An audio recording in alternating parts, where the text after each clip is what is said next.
Hello, everyone. Welcome to another Arts Academy in the Woods acting performance. I'm Mr. Fuchs, director of the AAW acting department. Today's visual radio drama is our senior showcase. Each of our three acting seniors has directed their own mini show for this performance.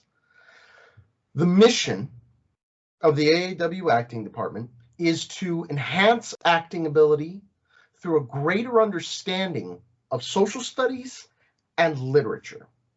We do this by integrating every aspect of the acting department classes with the themes and ideas from our social studies and English classes.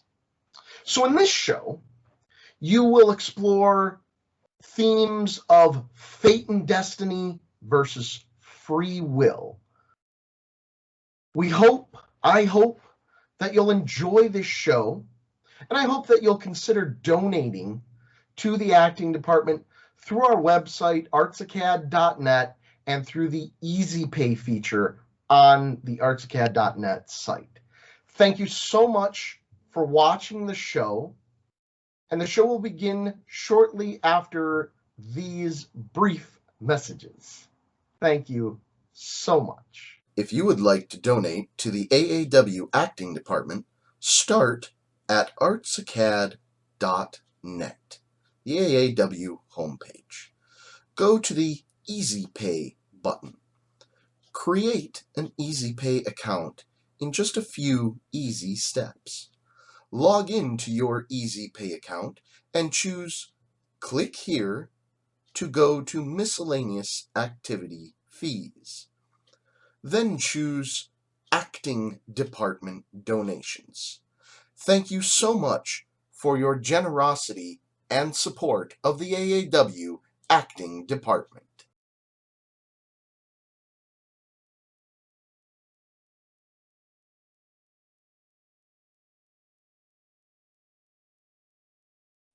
Are you overly dramatic?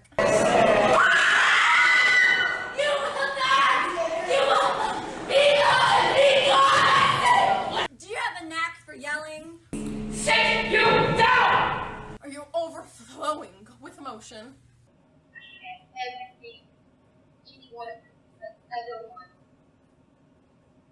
A loving husband, a beautiful house, wonderful children. It all happened so fast. It felt like a dream. Oh, I wish it were a dream. Acting is a productive way to put all of these natural talents to use. Since you have nothing better to do, join acting! You are about to witness a scene from Hamlet. Hamlet is more than meets the eye. It heavily showcases the theme of fate versus free will. Prime examples of this are Hamlet seeing his murdered father's apparition. One could argue that at this moment it became Hamlet's fate to avenge his father's death. Others argue that Hamlet is the keeper of his own fate, but I personally believe the two are intertwined. Another example, Queen Gertrude's desperate cling to the crown that keeps her from accessing her own free will until the very last moments of her life when she drinks from the poison chalice that was meant for her son. I, King Claudius, have a task for my subjects. That would be you. I want you to search for connections to the theme between the plays that will be presented to you. Call it a scavenger hunt by royal decree.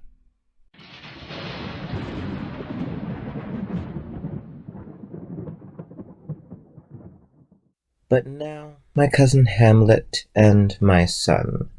A little more than kin and less than kind. How is it that the clouds still hang on you? Not so, my lord. I am too much in the sun. Good Hamlet, cast thy nighted colour off, and let thine eye look like a friend on Denmark. Do not forever with thy lids seek for thy noble father in the dust. Thou knowest 'tis common, all lives must die.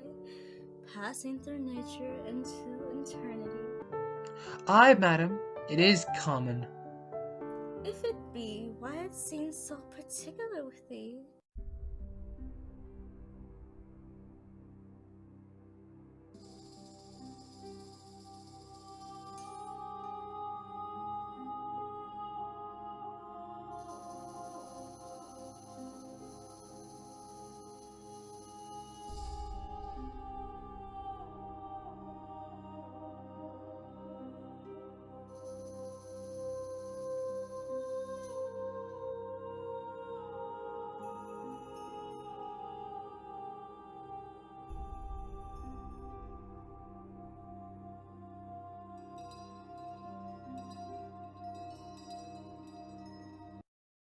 "'Tis sweet and commendable in your nature, Hamlet, to give these morning duties to your father.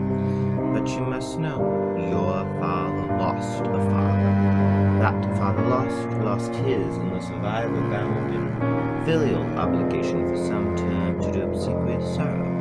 But to persevere in obstinate cajolement is a course useful stones. 'Tis unmanly grief, and shows will most incorrect to heaven. A heart fortified, a mind impatient, an understanding simple and unschooled. For what we know must be and is as common as any the most vulgar thing to sense. Why should we in our peevish opposition take it to heart? Fie! 'Tis a fault to heaven, a fault against the dead, a fault to nature, to reason most absurd, whose common theme is death of fathers, and who still hath cried from the first course till he that died today. This must be so. We pray to you, throw to earth this unprevailing woe, and think of us as of a father. For let the world take note, you are the most immediate to our throne, and with no less nobility of love than that which dearest father bears his son, do I impart towards you for your intent in going back to school in Wittenberg. It is most retrograde to our desire, and we beseech you, bend you to remain here in the cheer and comfort of our eye, our chiefest courtier, cousin, and our son. Let not thy mother lose her prayers.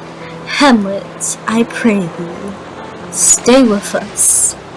Go not to Wittenberg.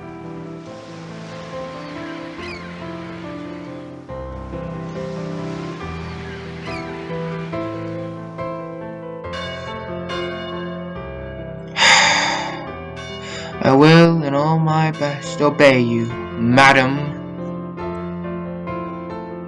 Why, 'tis a loving and a fair reply. Be as ourself in Denmark, madam. Come, this gentle and unforced accord of Hamlet sits smiling to my heart in grace whereof. No joke in health that Denmark drinks today, but the great cannon to the clouds shall tell, and the king's ruse the heavens shall bruit again, re-speaking earthly thunder, come away!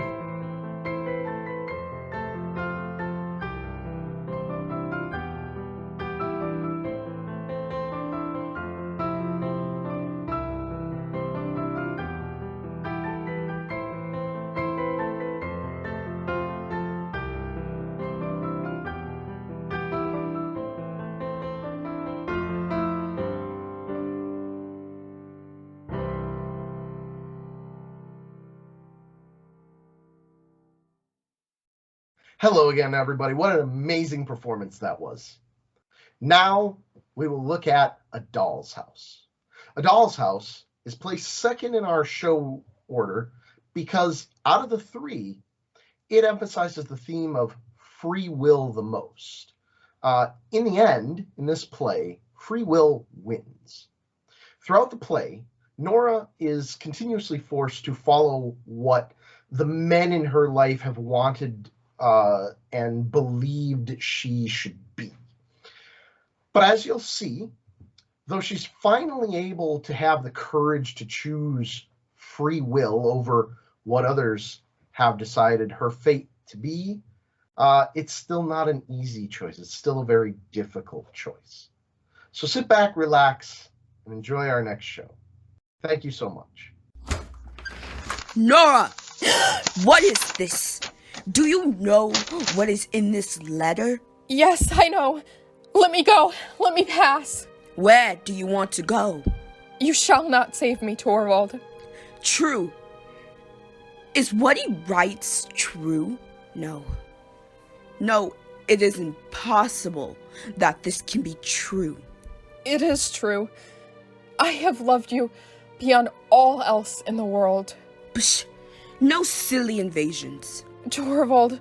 Wretched woman, what have you done? Let me go. You shall not save me. You shall not take my guilt upon yourself. I don't want any melodramatic airs.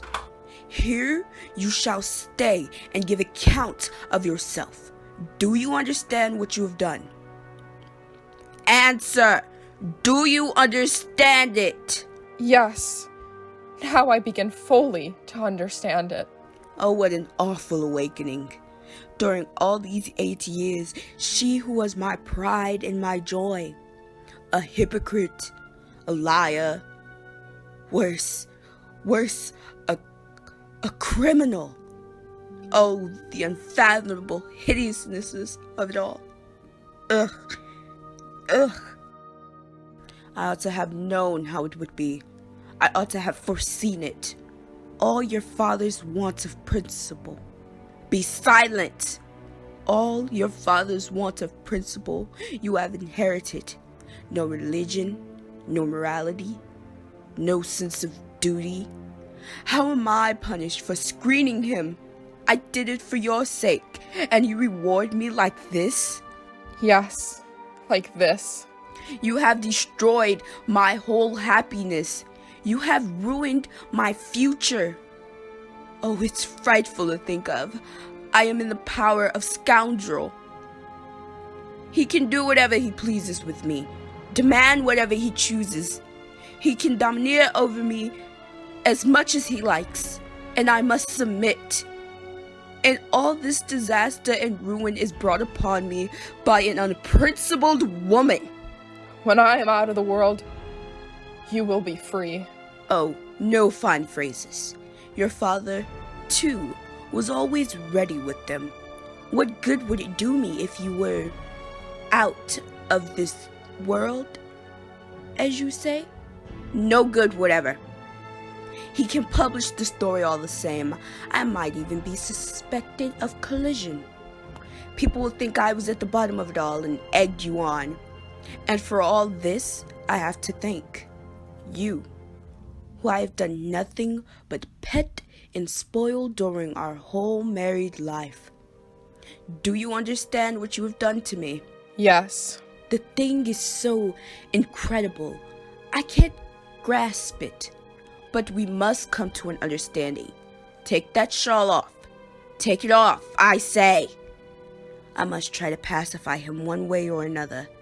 The matter must be hushed up, cost what it may. As for you and me, we must make no outward change in our way of life. No outward change. You understand? Of course, you will continue to live here, but the children cannot be left in your care. I dare not trust them to you. Oh, to have to say this to one who I love so tenderly, whom I still... But that must be a thing of the past. Henceforth there can be no question of happiness, but merely of saving the ruins, the shreds, the show. What's that? So late? Can't be worse. Can he... Hide yourself, Nora. Say you are ill.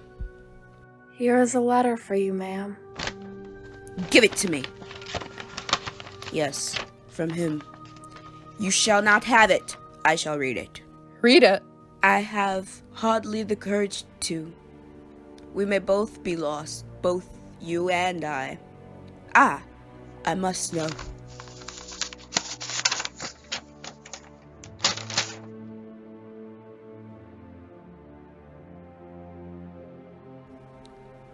Nora!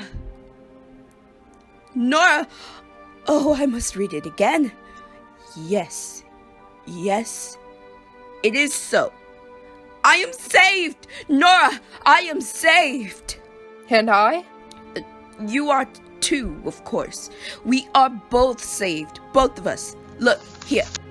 He sends you back your permissionary note. He writes that he regrets and apologizes. That a happy turn in his life. Oh, what matter what he writes? We are saved, Nora. No one can harm you. Oh, Nora. Nora! But first, get rid of this hateful thing. I'll just see. No, I will not look at it. The whole thing shall be nothing but a dream to me. There, it's gone. He said that ever since Christmas Eve. Oh, Nora, they must have been 3 terrible days for you. I have fought a hard fight for the last 3 days. And in your agony, you saw no other outlet but, no, we won't think of that horror. We will only rejoice and repeat, it's over, it's all over. Don't you hear, Nora? You don't seem to grasp it. Yes, it's over. What is this set look on your face? Oh, my Nora, I understand. You cannot believe that I have forgiven you. But I have, Nora. I swear it, I have forgiven everything. I know that what you did was all for the love of me. That is true. You loved me as a wife should love her husband. It was only the means that, in your inexperience, you misjudged. But do you think I love you the less because you cannot do without guidance? No, only lean on me. I will counsel you and guide you. I should be no true man if this very womanly helplessness did not make you doubly dear in my eyes. You mustn't dwell upon the hard things I said in my first moment of terror, when the world seemed to be tumbling about my ears. I have forgiven you, Nora. I swear I have forgiven you. I thank you for your forgiveness. No, stay. What are you going to do? To take off my masquerade dress. Yes, do, dear. Try to calm down and recover your balance, my scared little songbird. You may rest secure. I have broad wings to shield you. Oh, how lovely, how cozy our home is, Nora. Here you are safe. Here I can shelter you like a hunted dove whom I have saved from the claws of the hawk. I shall soon bring your beating heart to rest. Believe me, Nora, very soon. Tomorrow all this will seem quite different. Everything will be as before. I shall not need to tell you again that I forgive you. You will feel for yourself that it is true. How could you think I could find it in my heart to drive you away or even so much as reproach you? Oh, you don't know a true man's heart, Nora. There is something indescribably sweet and smoothing to a man in having forgiven his wife, honestly forgiven her, from the bottom of his heart. She becomes his property in a double sense. She's as though born again. She has become, so to speak, at once his wife and his child. That is what you shall henceforth be to me, my bewildered, helpless darling. Don't be fooled about anything, Nora. Only open your heart up to me, and I will be both will and conscious to you. Why, what's this? Not gone to bed? Have you changed your dress? Yes, Torvald, now I have changed my dress. But why now? So late. I shall not sleep tonight. But Nora, dear. It's not so late yet. Sit down, Torvald. You and I have much to say to each other. Nora, what does this mean? Your cold, set face. Sit down. It will take some time. I've much to talk over with you. You alarm me, Nora. I don't understand you. No, that is just it. You don't understand me. And I have never understood you. Till tonight. How do you mean? We've been married 8 years. Does it not strike you that this is the first time we two You and I, man and wife, have talked together seriously? Seriously? What do you call seriously? During 8 whole years, and more. So ever since the day we first met, we have never exchanged one serious word about serious things. Why, my dearest Nora, what have you to do with serious things? There we have it! You have never understood me. I've had great injustice done me, Torvald. First by father, and then by you. What? By your father and me? By us, who have loved you more than all the world.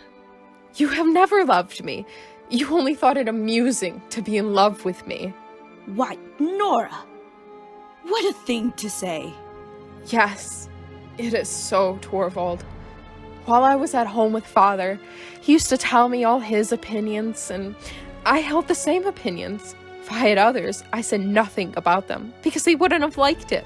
He used to call me his doll child, and played with me as I played with my dolls. Then I came to live in your house. What an expression to use about our marriage. I mean, I passed from father's hands into yours. You arranged everything according to your taste, and I got the same taste as you, or I pretended to. I don't know which. Both ways, perhaps. Sometimes one and sometimes the other. When I look back on it now, I seem to have been living here like a beggar, from hand to mouth. I lived by performing tricks for you, Torvald. But you would have it so. You and father have done me a great wrong. It is your fault that my life has come to nothing. Why, Nora, how unreasonable and ungrateful you are. Have you not been happy here? No, never. I thought I was, but I never was. Not happy? No, only merry. And you've always been so kind to me. But our house has been nothing but a playroom. Here, I have been your doll wife, just as at home I used to be at Papa's doll child, and the children, in their turn, have been my dolls. I thought it fun when you played with me, just as the children did when I played with them. That has been our marriage, Torvald. There is some truth in what you say, exaggerated and overstrained though it may be. But henceforth, it shall be different. Playtime is over. Now comes the time for education. Whose education? Mine or the children's? Both, my dear Nora. Oh, Torvald, you are not the man to teach me to be a fit wife for you. And you can say that? And how have I prepared myself to educate the children? Nora! Did you not say yourself, a few minutes ago, you dared not trust them to me? In the excitement of the moment, why should you dwell upon that? No, you were perfectly right. That problem is beyond me. There is another to be solved first. I must try to educate myself. You are not the man to help me in that. I must set about it alone. And that is why I am leaving you. What? Do you mean to say? I must stand quite alone if I am ever to know myself and my surroundings. So I cannot stay with you. Nora! Nora! I'm going at once. I dare say Christina will take me in for tonight. You are mad. I shall not allow it. I forbid it. It is of no use. You're forbidding me anything now. I shall take with me what belongs to me. From you, I will accept nothing, either now or afterwards. What madness is this? Tomorrow I shall go home. I mean, to what was my home. It will be easier for me to find some opening there. Oh, in your blind inexperience. I must try to gain experience, Torvald. To forsake your home, your husband, and your children? And you don't consider what the world will say? I can pay no heed to that. I only know that I must do it. This is monstrous! Can you forsake your holiest duties in this way? What do you consider my holiest duties? Your duties to your husband and children. I have other duties equally sacred. Impossible. What duties do you mean? My duties towards myself. Before all else, you are a wife and a mother. That I no longer believe. I believe that before all else, I am a human being, just as much as you are, or at least that I should try to become one. I know that most people agree with you, Torvald, and that they say so in books, but henceforth I can't be satisfied with what most people say and what is in books. I must think things out for myself and try to get clear about them. Are you not clear about your place in your own home? Have you not an unfathomable guide in questions like these? Have you not religion? Oh, Torvald, I really don't know what religion is. What do you mean? I know nothing but what Pastor Hansen told me when I was confirmed. He explained that religion was this and that. When I get away from all this and stand alone, I will look into that matter too. I will see whether what he taught me is right, or at any rate, whether it is right for me. This is unheard of, and from so young a woman. But if religion cannot keep you right, let me appeal to your conscience. For I suppose you have some moral feeling? Or answer me, perhaps you have none? Well, Torvald, it's not easy to say. I really don't know. I'm all at sea about these things. I only know that I think quite differently from you about them. You talk like a child. You don't understand the society in which you live. No, I do not. But now I shall try to learn. Nora, you are ill. You are feverish. I almost think you are out of your senses. I have never felt so much clearness and certainty as tonight. You are clear and certain enough to forsake husband and children? Yes, I am. Then there is only one explanation possible. What is that? You no longer love me. No, that is just it. Nora, can you say so? Oh, I am so sorry, Torvald, for you've always been so kind to me. But I can't help it. I do not love you any longer. Are you clear and certain on this point too? Yes. And can you make clear to me how I have forfeited your love? Yes, I can. It was this evening when the miracle did not happen. For then I saw you were not the man I had imagined. I don't understand. When Crox's letter lay in that box, it never for a moment occurred to me that you would think of submitting to that man's conditions. I was convinced that you would say to him, make it known to all the world, and that then... Well, when I had given my own wife's name up to disgrace and shame... Then I firmly believed that you would come forward, take everything upon yourself, and say, I am the guilty one. Nora. You mean I would never have accepted such a sacrifice? No, certainly not. But what would my assertions have been worth in opposition to yours? That was the miracle that I hoped for and dreaded. And it was to hinder that I wanted to die. I would gladly work for you day and night, Nora. Bear sorrow and want for your sake. But no man sacrifices his honor, even for the one he loves. Millions of women have done so. Oh, you think and talk like a silly child. Very likely. But you neither think nor talk like the man I can share my life with. When your terror was over, not for what threatened me, but for yourself. When there was nothing more to fear, then it seemed to you as though nothing had happened. I was your lark again, your doll, just as before, whom you would take twice as much care of in future, because she was so weak and fragile. Torvald, in that moment, it burst upon me that I'd been living here these 8 years with a strange man and had borne him 3 children. I see it. I see it. An abyss has opened between us. But, Nora, can it never be filled up? As I now am, I am no wife for you. I have strength to become another man. Perhaps when your doll is taken away from you. To part from you. No, Nora, no. I can't grasp the thought. The more reason for the thing to happen. Nora, not now. Wait till tomorrow. I can't spend the night in a strange man's house.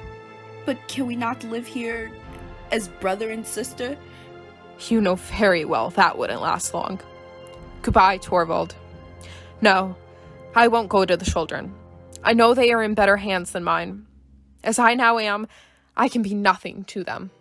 But some time, Nora, some time. How can I tell? I have no idea what will become of me. But you are my wife, now and always. Listen, Torvald. When a wife leaves her husband's house, as I am doing, I have heard that in the eyes of the law, he is free from all duties towards her. At any rate, I release you from all duties. You must not feel yourself bound, any more than I shall. There must be perfect freedom on both sides. There. I give you back your ring. Give me mine. That too. That too. Here. Now it is all over. The servants know about everything in the house, better than I do. Tomorrow Christina will come to pack up the things I brought with me from home. I will have them sent after me. All over? All over? Nora, will you never think of me again? Oh, I shall often think of you, and the children, and this house. May I write to you, Nora? No, never. You must not. But I must send you. Nothing. I must help if you need it. No, I take nothing from strangers. Nora, can I never be more than a stranger to you? Oh, Torvald, then the miracle of miracles would have to happen. What is the miracle of miracles? Both of us would have to change so that... Oh, Torvald, I no longer believe in miracles. But I believe. Tell me, we must so change that. That communion between us shall be a marriage. Nora. Goodbye. Nora. Empty. She's gone. The miracle of miracles. Hello again, everybody. Mr. Fuchs here. What an amazing, heart-wrenching ending. We end our show with a scene from Macbeth, where young Malcolm, heir to the throne, is forced to confront his destiny, a fate he cannot escape as much as he might like to.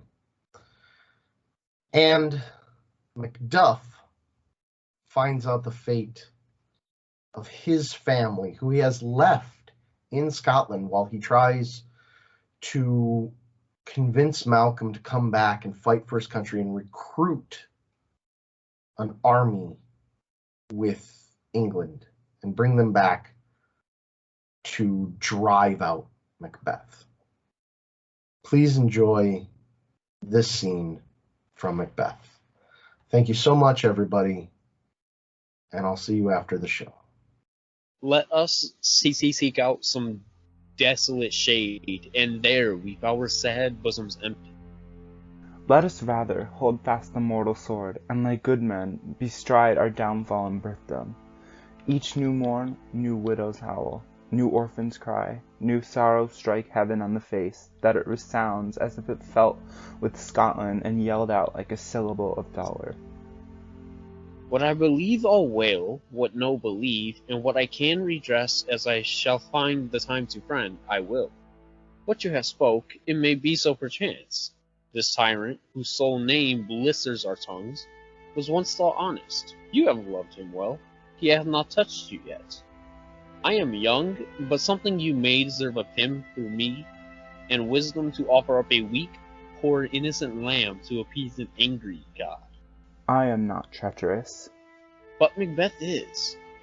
A good and virtuous nature may recoil in an imperial charge, but I shall crave your pardon. That which you are my thoughts cannot transpose. Angels are bright still, though the brightest fell. Though all things foul would wear the brows of grace, yet grace must still look so. I have lost my hopes. Perchance even there where I did find my doubts, why in that rawness left you wife and child, those precious motives, those strong knots of love, without leave taking? I pray you, let not my jealousies be your dishonors, but mine own sins. You may be rightly just, whatever I shall think. Bleed, bleed, poor country! Great tyranny, lay thou thy bias sure. For goodness dare not sheik thee, wear thou thy wrongs. The title is afeard. Fare thee well, Lord. I would not be the villain that thou thinkest, for the whole space that's in the tyrant's grasp, and the rich east to boot. Be not offended. I speak not as an absolute fear of you. I think our country sinks beneath the yoke. It weeps, it bleeds, and each new day a gash is added to it. I think withal there will be hands uplifted in my rights, and here, O gracious England, have I offer of goodly thousands. But for all this, when I shall tread upon the tyrant's head, or wear no sword, yet my poor country shall have more vices than it had before, more suffer and more sundry ways than ever, by him that shall succeed. What should he be? It is myself I mean, in whom I know all the particulars of grace so grafted that, when they shall be opened, Black Macbeth will seem pure as snow. In the poor state esteem him as a limb, being compared with my harms. Not in the legions of horrid hell can come a devil more damned in evils to top Macbeth. I grant him bloody, luxurious, avaricious, false, deceitful, sudden, malicious, smacking of every sin that has a name. But there's no bottom, none, in my voluptuousness. Your wives, your daughters, your matrons, and your maids could not fill up the cistern of my lust. And my desire, all consonant impediments would overbear that did oppose my will. Better Macbeth than such a wonder. Boundless intemperance in nature is a tyranny. It hath been the untimely emptying of the happy throne and fall of many kings, but fear not yet, to take upon you what is yours. You may convey your pleasures in a spacious plenty, and yet seem cold. The time you may so hoodwink, we have willing dames enough. There cannot be that vulture in you, to devour so many as will to greatness dedicate themselves, finding it so inclined. With this there goes in my most ill-composed affection, such a staunchness of avarice that, were I king, I should cut off the nobles for their lands, desire his jewels in this other's house. And my more having would be as a sauce to make me hunger more, that I should forge quarrels unjust against the good and loyal, destroying them for wealth. This avarice sticks deeper, grows with more pernicious root than summer-seeming lust, and it hath been the sword of our slain kings. Yet do not fear, Scotland hath poisons to fill up your will, of your merry own. All these are portable with other graces weighed. But I have none, the king becoming graces as justice, verity, temperance, stableness, bounty, perseverance, mercy, lowliness, devotion, patience, courage, fortitude. I have no relish of them, but abound in the division of each several crime, acting in many ways. Nay, had I power, I should pour the sweet milk of concord into hell, uproar the universal peace, and found all unity on earth. Oh, Scotland, Scotland! Is such a one be fit to govern? Speak, I am as I have spoken. Fit to govern? No, not to live. O nation miserable with an untitled tyrant bloody sceptred, when shalt thou see thy wholesome days again? Since that the truest issue of thy throne by his own interdiction stands accursed. And does blasphemers breed? Thy royal father was a most sated king. The queen that bore thee, oftener upon her knees than on her feet, died every day she lived. Fare thee well. These evils thou repeatest upon thyself have banished me from Scotland, O my breast. Thy hope ends here. Macduff, this noble passion, child of integrity, hath from my soul wiped the black scruples, reconciled my thoughts to thy good truth and honor. Devilish Macbeth by many of these strains has sought to win me into his power, and modest wisdom plucks me from over-credulous haste. But God above, deal between thee and me, for even now I put myself to thy direction, and unspeak mine own detraction. Here abjure the taints and blames I laid upon myself for strangers to my nature. I am yet unknown to woman, never was forsworn, scarcely have coveted what was mine own. At no time broke my faith, would not betray the devil to his fellow in delight, no less in truth than life. My first false speaking was this upon myself. What I am truly is thine and my poor country's to command. Whither indeed, before thy here approach, old Seaward, with 10,000 warlike men, already at a point was setting forth. Now we'll together, in the chance of goodness, be like our wont of quarrel. Why are you silent? Such welcome and unwelcome things at once, 'tis hard to reconcile.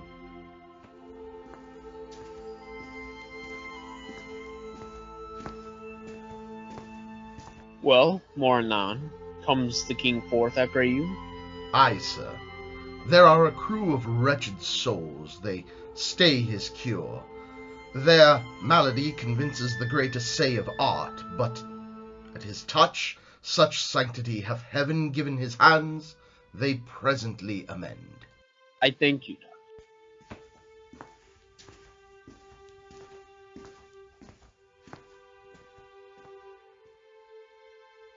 'Tis called the evil, a most miraculous work in this good king, which often, since my here remain in England, I have seen him do.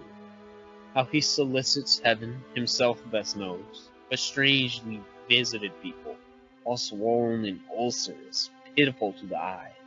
The mere despair of surgery he cures, hanging with a golden stamp about their necks, put on with holy prayers.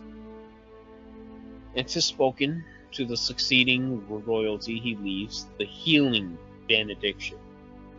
With this strange virtue he hath a heavenly gift of prophecy, and sundry blessings hang about his throne that speak him full of grace.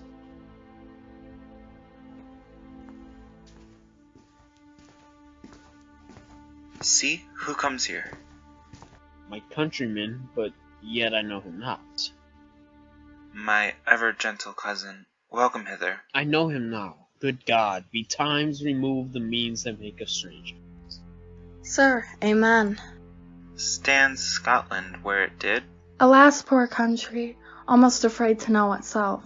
It cannot be called our mother, but our grave, where nothing, but who knows nothing, is once seen to smile, where sighs and groans and shrieks that rend the air are made not marked, where violent sorrow seems a modern ecstasy, the dead man's kneel.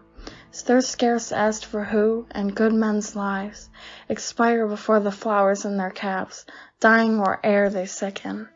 Oh, relation, too nice, and yet too true. What's the newest grief? That of an hour, as age doth hiss the speaker. Each minute teems a new one. How does my wife? Why, well. And all my children? Well, too. The tyrant has not battered at their peace? No, they were well at peace when I did leave them. But not a cheap of your speech, how goest? When I came hither to transport the tidings, which I have heavily borne, there ran a rumour of many worthy fellows that were out, which was to my belief witnessed the rather, for that I saw the tyrant's power afoot. Now is the time of help. Your eye in Scotland would create soldiers and make our women fight, to doff their dire distresses. Be it their comfort we are coming thither. Gracious England hath lent us good seaward and 10,000 men.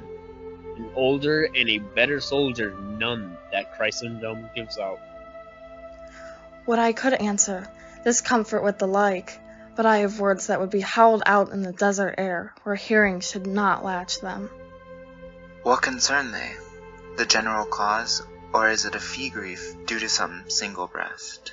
No mind that's honest, but in it shares some woe, though the main part pertains to you alone. Let not your ears despise my tongue forever, which shall possess them with the heaviest sound that ever yet they heard. I guess at it. Your castle is surprised, your wife and babes savagely slaughtered to relate the manner, were on the quarry of these murdered deer, to add the death of you. Merciful heaven, what man?